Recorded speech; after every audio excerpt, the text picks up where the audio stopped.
तो दोस्तों अगर देखा जाए तो भारत के अंदर जितने भी डिफेंस प्रोजेक्ट अब तक बनते हुए आए हैं उनमें अक्सर डिले का सामना करना पड़ा है और यहाँ पर भारत के अंदर इन प्रोजेक्ट्स को लेकर एक बहुत ही बड़ा इशू ये डिले बन चुका है। हालांकि ऐसा कोई प्रोजेक्ट हमें दिखाई नहीं देता जिसके अंदर डिले का सामना ना करना पड़ा हो। बेसिकली यहाँ पर अगर देखा जाए तो कई तरह के कारण यहाँ पर रहते हैं। क्रिटिकल और डेवलपमेंटिक कारणों को भी यहाँ पर काउंट कर लिया जाए तो काफी ज्यादा दिक्कतें यहाँ पर देखी जाती हैं। हालांकि पिछले 10 सालों के अंदर कुछ इस तरह के इनिशिएटिव यहाँ पर उठाए गए हैं जिनकी वजह से यहाँ पर देखने को अब मिल रहा है कि डिफेंस प्रोजेक्ट के अंदर काफी हद तक कम ये डिले को कर लिया गया है। ऐसे ही एक इनिशिएटिव के तहत मिनिस्ट्री ऑफ डिफेंस की तरफ से हिंदुस्तान एरोनॉटिक्स लिमिटेड को साफ कर दिया गया है कि तेजस एयरक्राफ्टों के अंदर किसी भी तरह का डिले यहां पर नहीं देखा जाएगा। मिनिस्ट्री ऑफ डिफेंस की तरफ से हिंदुस्तान एरोनॉटिक्स लिमिटेड को अब ये कहा गया है कि जो 18 तेजस मार्क 1A एयरक्राफ्टों का डिलीवरी किया जाना है उनको हिंदुस्तान एरोनॉटिक्स लिमिटेड को टाइमली डिलीवर करना होगा। यहाँ पर आपकी जानकारी के लिए बता दें कि साल 2021 में ही मिनिस्ट्री ऑफ डिफेंस और हिंदुस्तान एरोनॉटिक्स लिमिटेड के बीच में करीब 73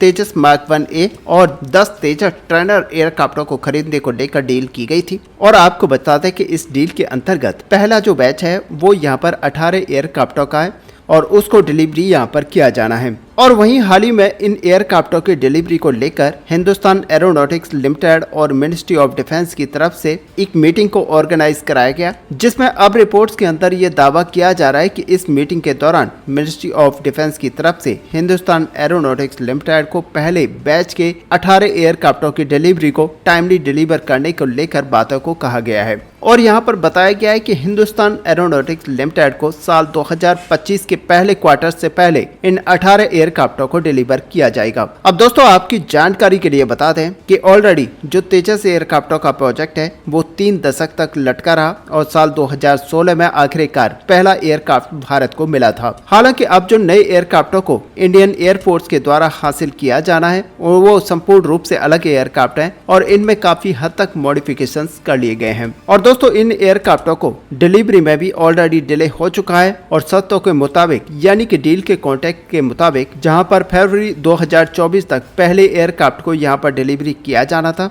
तो वहीं पर कुछ ही दिन पहले एयरक्राफ्टों का डिलीवरी यहां पर संभव हो पाया है। और अब आपको ये भी बता दें कि अब तक इन एयरक्राफ्टों को इंडियन एयरफोर्स के बेड़े में ऑपरेशनली शामिल नहीं किया गया है। तो पहले एयरक्राफ्ट की डिलीवरी में भी एक तरह से देखा जाए तो यहाँ पर डिलीवरी डिले देखी गई थी और अब यहाँ पर माना जा रहा है कि इस डिले को काउंटर करने के लिए सभी के सभी 18 एयरक्राफ्टों को साल 2025 के मार्च महीने तक डिलीवर करने के लेकर तैयारियां की जा रही है। वहीं आपको बता दें कि इस तरह के जो डिले होते हैं उनका सामना भारत को इसलिए भी करना पड़ता है क्योंकि इस दरमियान एक तरफ जहां पर रशिया और यूक्रेन की युद्ध चल रहा है तो वहीं पर इजराइल और हमास के बीच में जो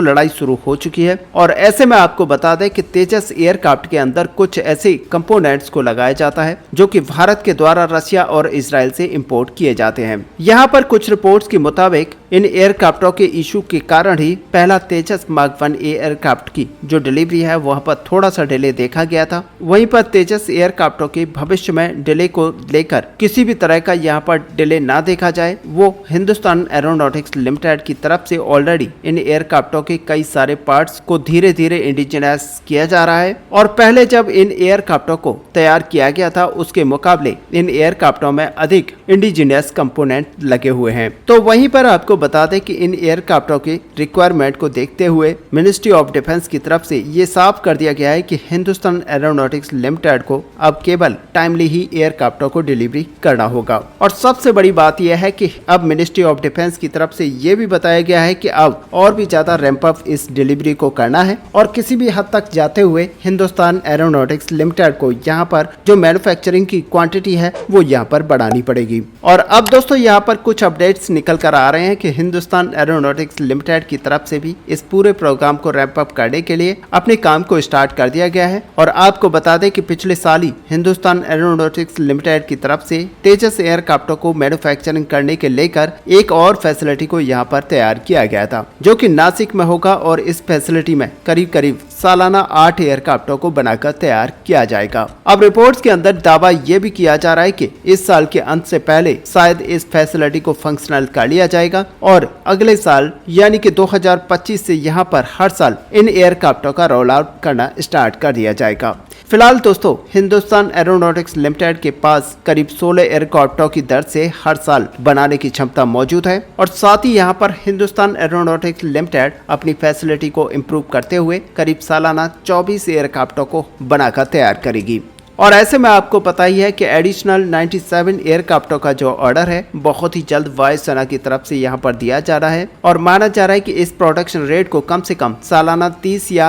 35 एयरक्राफ्टों की दर तक पहुँचाएंगे, तभी ये ऑर्डर HAL को मिल पाएगा ताकि जल्द से जल्द इंडियन एयरफोर्स को अपनी एयरक्राफ्टों को यहाँ पर दिया जा सके। और ऐसे में जो प्रोडक्शन रेट है इसको इंक्रीज करने को लेकर यहाँ पर टाइमली एयरफोर्स को डिलीवरी भी करना होगा। ऐसे में दोस्तों भारत के अंदर कई सारे ऐसे डिफेंस प्रोजेक्ट हैं जो कि कई सारे फैक्टर्स की वजह से यहाँ पर डिले होते रहते हैं और ज्यादातर समय इस तरीके के डिले के पीछे जो रहता है वो आइदर ब्यूरोक्रेसी के कारण होता है या फिर फंडिंग या फिर पॉलिटिकल पार्टीज के अलग अलग टाइप के डिसीजंस के वजह से यहाँ पर सिचुएशंस इस तरह की देखी जाती हैं। और दोस्तों इसी चीज को यहाँ पर दूर करने के लिए काम किया जा रहा है और शायद आने वाले समय में इस तरीके के प्रोजेक्ट्सों में इस तरह का डिले ना देखा जाए, इसके लिए पूरी कोशिशें की जा रही है। और ये माना जा रहा है कि बहुत ही जल्द जो पॉलिटिकल अनस्टेबिलिटी है वो यहाँ पर रिमूव कर दी जाएगी और HAL की तरफ से इसके ऊपर तेजी से काम किया जाएगा। सबसे बड़ी बात यह है कि वायुसेना को अगर यहाँ पर टाइमली एयरक्राफ्ट को डिलीवर किया जाता है तो हमारी वायुसेना यहाँ पर अपनी ताकत को बढ़ा पाएगी और साथ ही हम जो यहाँ पर 114 लड़ाकू विमान जो कि MRA पे टेंडर के तहत लेने की बात है यहाँ पर चल रही है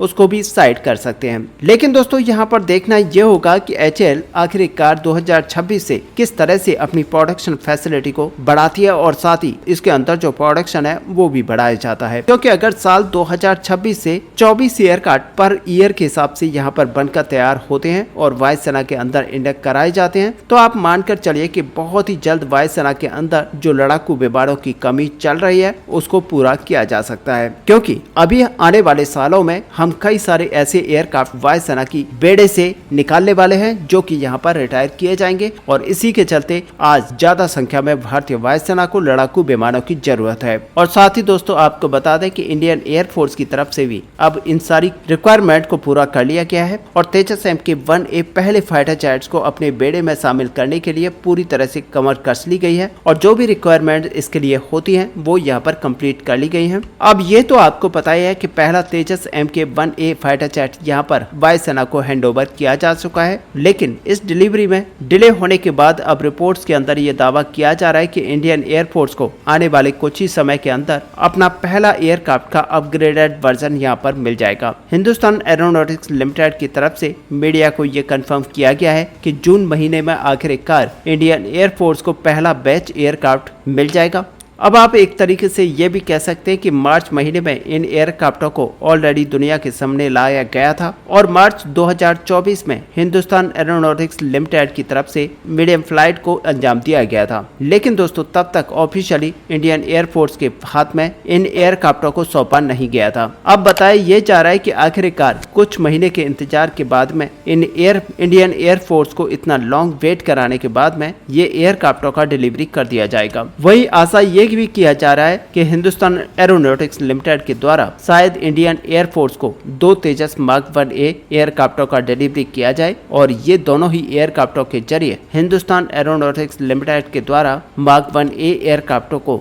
दिया जाएगा। और साथ ही आशा ये भी की जा रही है कि इन एयरक्राफ्टों की स्क्वाड्रन को इंडियन एयरफोर्स की तरफ से पाकिस्तान के साथ लगे हुए बॉर्डर पर डिप्लॉय किया जाएगा। अब दोस्तों साथ ही आपको बता दें कि पहले जो बैच है उसमें करीब 40 एयरक्राफ्टों को वायुसेना के अंदर इंडक्ट कराया गया था और ये 40 के 40 एयरक्राफ्टों को बॉर्डर पर डिप्लॉय किया गया था, जिनमें से 32 एयरक्राफ्टों को सिंगल सीटेड फाइटर एयरक्राफ्ट के रूप में इंडियन एयरफोर्स को सौंपा जा चुका है और एक ट्विन सीटर ट्रेनर वेरिएंट को भी वायुसेना को सौंपा गया था। और आशा अब ये की जा रही है कि आने वाले कुछ ही हफ्तों के अंदर इंडियन एयरफोर्स को 5 ट्विन सीटर ट्रेनिंग एयरक्राफ्ट मिल जाएंगे। हालांकि आपको बता दें कि 97 और एयरक्राफ्टों को खरीदने को लेकर इंडियन एयरफोर्स की तरफ से बहुत ही जल्द ऑर्डर HAL को दिया जाना है, जिसका मतलब यह है कि कम से कम 5 स्क्वाड्रन और एयरक्राफ्टों को इंडियन एयरफोर्स के बेड़े में शामिल किया जाएगा। और ये सारा स्वदेशी मामला होगा, जहां पर इन एयरक्राफ्टों को स्वदेशी रूप से विकसित किया गया है और वायुसेना के अंदर इंडक्ट कराया जाएगा। और आप सच माने कि ये जितने भी एयरक्राफ्ट भारतीय वायुसेना के अंदर इंडक्ट कराए जाएंगे, इन सब का जो डिप्लॉयमेंट है वो भारत से लगी हुई पाकिस्तानी सीमा पर किया जाएगा। ऐसे में देखा जाए तो वेस्टर्न थिएटर के अंदर ही इन सारे एयरक्राफ्टों का डिप्लॉयमेंट किया जाएगा और वहां से बड़े आकार के एयरक्राफ्ट जैसे कि सुखोई 30 एयरक्राफ्टों को विड्रॉल करके चाइना के साथ लगे हुए बॉर्डर्स पर डिप्लॉय किया जाएगा।